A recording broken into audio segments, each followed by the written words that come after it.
My name is Rose Thorne. I'm 66 years old, and until recently, I believed my family was built on love, loyalty, and trust. I believed my grandson, Ethan, was the best part of me, smart, kind, and full of promise. I believed my memories were safe. I was wrong. It started on a quiet Tuesday morning. I was in my bedroom, polishing my mother's pearl necklace. The light was soft, the kind Arthur used to call gentle morning. That necklace had been passed down through 3 generations. I wore it on my wedding day. Arthur had kissed my cheek and said, "You look like royalty." I laughed and told him I felt like it. My jewelry box isn't just a box, it's a museum of my life. My engagement ring from Arthur, the diamond bracelet he gave me on our 25th anniversary, the sapphire brooch we found in a tiny Paris shop. Each piece holds a story. Each sparkle carries a moment. After Arthur passed years ago, now I moved most of my valuables to a safe deposit box at Trusted National Bank. It felt like the right thing to do. The world was changing, break-ins, scams, too many risks. Ethan had helped me organize it last Christmas. He was always so helpful. "They're safer at the bank, Grandma," he'd said, smiling. "I'll help you access them anytime." He was studying law. Arthur would have been proud. Ethan had his grandfather's name, his charm, and I thought, his heart. Then the phone rang. "Mrs. Thorne." The voice was polite, professional. "This is Mr. Henderson from Trusted National Bank. We need to verify your signature on a recent safe deposit access." I paused. "I haven't been to the bank." There was silence. Then, "But Ethan accessed your box yesterday with a power of attorney." My heart dropped. I didn't remember signing any power of attorney. I hadn't authorized Ethan to do anything like that. My hands trembled as I hung up the phone. I grabbed my coat and drove straight to the bank. Mr. Henderson greeted me with a tight smile. "We just need to confirm a few things," he said, sliding a document across the desk.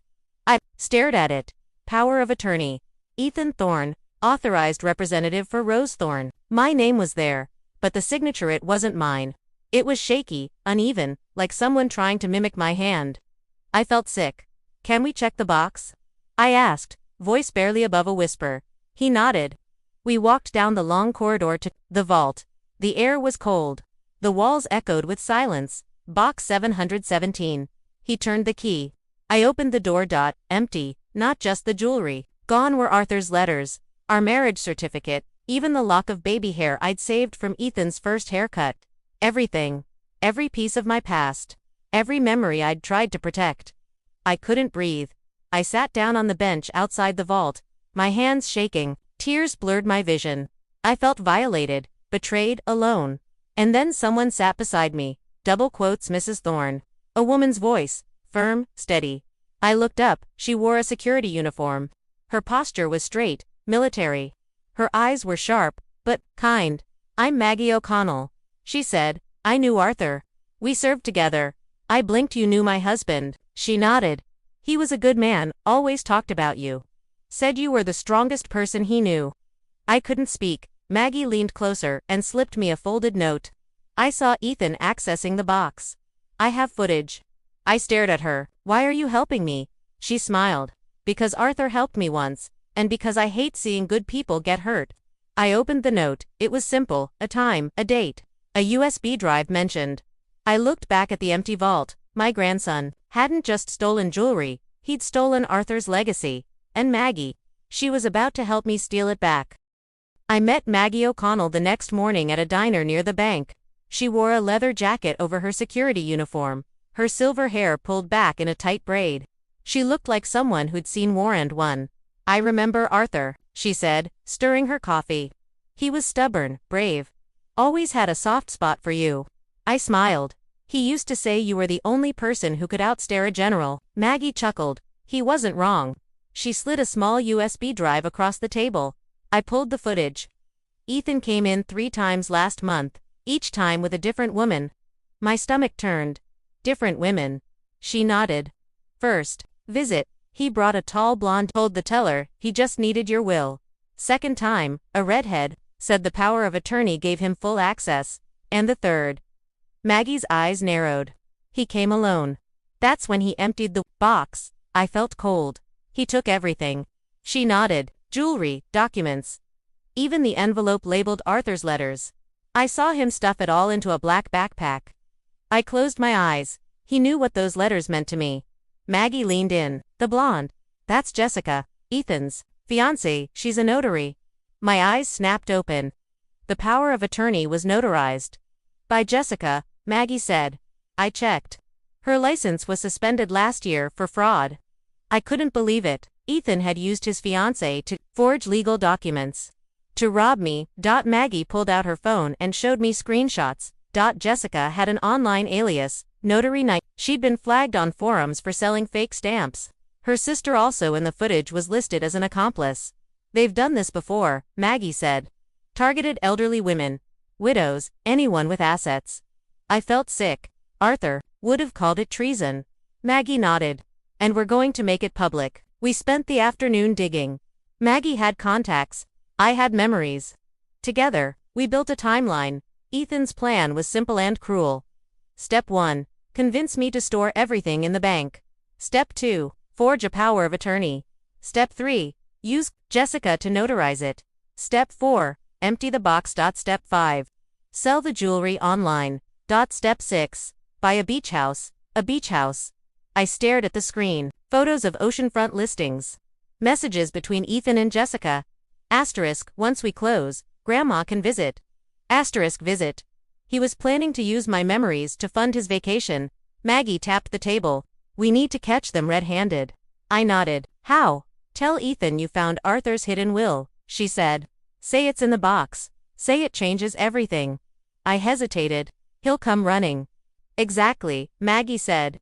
And I'll be waiting with a camera. That night, I called Ethan. Sweetheart, I said, keeping my voice steady. I found a letter from Arthur. It's in the box. It changes everything. There was a pause. Then, I'll be right there, Grandma. I hung up and looked at Maggie. Let's set the trap. I hadn't slept much the night before. I kept thinking about Arthur.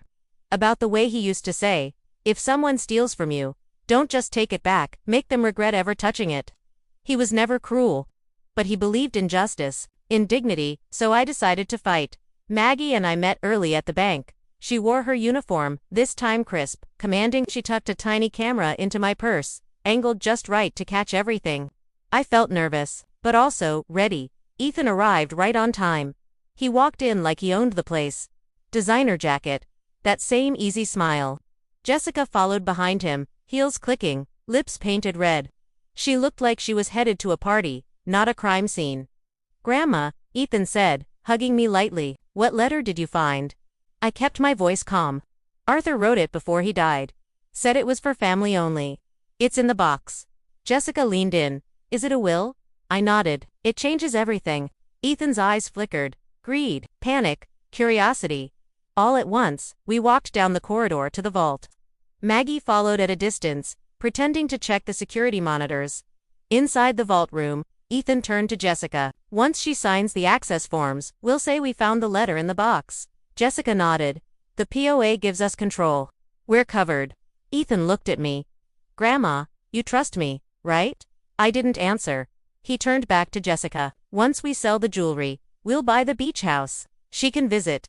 Jessica laughed. She won't need to. We'll have full legal control. I felt my stomach twist. They weren't just thieves. They were strategists. Cold, calculated. That's when Maggie stepped forward. Her voice was sharp. The POA is forged, Jessica and Ethan. Grand theft is a felony. Ethan spun around. What? Jessica's face went pale. Who are you? Bank security, Maggie said. And Arthur's friend. Ethan looked at me. Grandma, please, I stared at him. You called me Grandma when you wanted money. Arthur would have called, you disgrace. Jessica tried to run. Maggie blocked the door. Police entered seconds later. Ethan's face collapsed. He looked like a child caught stealing candy, except this wasn't candy, it was my life. They handcuffed him. Jessica screamed. This is a setup. Maggie nodded. Yes, and it worked. As Ethan was led away, I turned to Jessica. You notarized betrayal? I asked. She smirked. It's just business. I looked at her. That's the difference between us. You see love as currency. I see it as legacy. She didn't respond.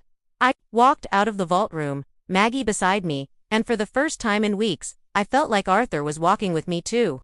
The day after Ethan's arrest, I sat in Arthur's old armchair. The one with the faded leather and the dent where his shoulder used to rest. I held my jewelry box in my lap. Most of the pieces were back recovered from Ethan's apartment, but they felt different now, cold, like they'd been touched by something rotten. The diamond bracelet still sparkled. The sapphire brooch still caught the light. But Arthur's letters? Gone. The lock of baby hair? Gone. The things that couldn't be replaced, those were the ones he took without blinking. The headlines came fast. Law student steals grandma's fortune. Notary fiancé exposed. We targeted widows. I didn't read them all. I didn't need to. The damage had already been done. Ethan called me from jail. "Grandma," he said, voice cracking. "I'm sorry. Jessica talked me into it. I didn't mean." I cut him off. "You chose this, Ethan. You chose greed over love." He was quiet. I hung up. Later that week, Maggie came by with more news. She'd dug deeper into Jessica's past. What she found chilled me. Jessica had a history, 12 prior notary forgeries. All targeting elderly women. All with assets. Her online alias was Notary Nightmare. Her motto, "widows don't fight back." I stared at the screen. She thought I wouldn't fight. Maggie nodded. She thought wrong. I opened Arthur's locket. It was empty. He used to keep a photo of us inside. I'd taken it out when I moved everything to the bank. Now it was gone. "They stole from us," I said quietly. "So, I'll steal their story." Maggie raised an eyebrow. "What do you mean?" I looked at the jewelry box. At the empty locket, at the headlines. "I'm going to make this public," I said. "Not just the crime. The pain. The betrayal. The truth." Maggie smiled. "Arthur would be proud." I nodded. He always said, "If you lose something, make sure you gain something bigger." That night I sat at my desk and began to write. Not a letter. Not a complaint. A plan. I never thought I'd become an artist, but after everything Ethan and Jessica did, I realized I didn't just want justice, I wanted visibility. I wanted the world to see what betrayal looks like. Not in court documents, not in headlines, but in something permanent. Something that couldn't be ignored. So I called the Modern Art Museum. "I want to donate an installation," I said. "It's called The Empty Box." The curator was quiet for a moment.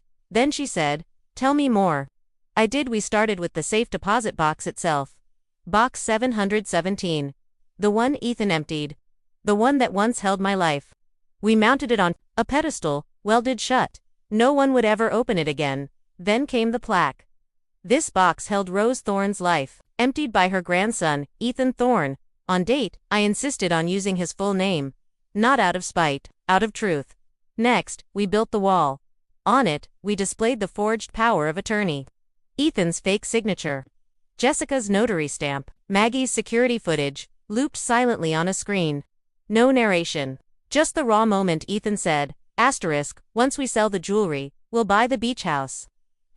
People needed to hear that. The unveiling was surreal. Reporters came. Cameras flashed. I stood in front of the box, wearing Arthur's old army pin on my lapel. This held my engagement ring. I said, "Arthur's first promise." My diamond bracelet, our 40 years together. My son's baby Harrison's first breath. They stole it all. But they couldn't steal its meaning. The crowd was silent. Then someone clapped, then another, and then the questions came. Why make it public? Why turn pain into art? What do you hope people learn? I answered simply, because silence protects thieves, and truth protects the rest of us. The installation became evidence in Ethan's trial. He pleaded guilty. Jessica broke down on the stand. Rose made us look like monsters, she sobbed, then she paused. But I didn't flinch. The public response was overwhelming. Elders lined up at the museum, sharing their own stories. Forged wills. Stolen pensions. Forgotten voices. One woman hugged me and said, "You gave me mine back." Then came the twist I never saw coming. A wealthy benefactor bought the installation for $500,000, not for private display but to donate it to a senior advocacy group. I cried when I heard that money would fund legal aid, education, protection. Ethan saw the news from jail. He called me.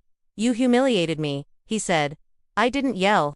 I didn't cry. I just said, "No, Ethan, you humiliated yourself." I just held up a mirror. 1 year later, I stood in front of the installation, the empty box, now displayed at the National Museum of Justice. It had toured the country, stopping in libraries, senior centers, even courtrooms. Everywhere it went, people gathered. They didn't come to see jewelry. They came to see truth. The box was still welded shut. The plaque still bore Ethan's name. And the wall behind it still showed the forged documents, the footage, the betrayal. But now, it was surrounded by something new: letters from other widows, stories, survivors. Maggie stood beside me. Now promoted to Director of Security at Trusted National Bank. She trains staff to spot forgery. She teaches them to listen. Arthur would have liked that Ethan served 6 months. He now works at a senior center, teaching financial literacy. I hear he's quiet. Keeps to himself.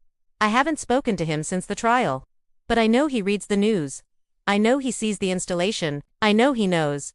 A group of schoolchildren walked in, their eyes wide. One little girl raised her hand. "Mrs. Thorne," she asked, "did you get your jewelry back?" I smiled and touched the box. The jewelry, yes, but something more important. My voice. They nodded, not fully understanding, but one day, they will. As I stood there, I thought about Arthur. About the way he used to say, if you want to change the world, start with your own story. So I did. And now. That story is public. Permanent, impossible to ignore. They say revenge is a dish best served cold. But I've learned it's best served like art, with purpose. With hope. And with the knowledge that when you steal from a widow, you don't just steal things. You steal memories. And memories. They're worth fighting for.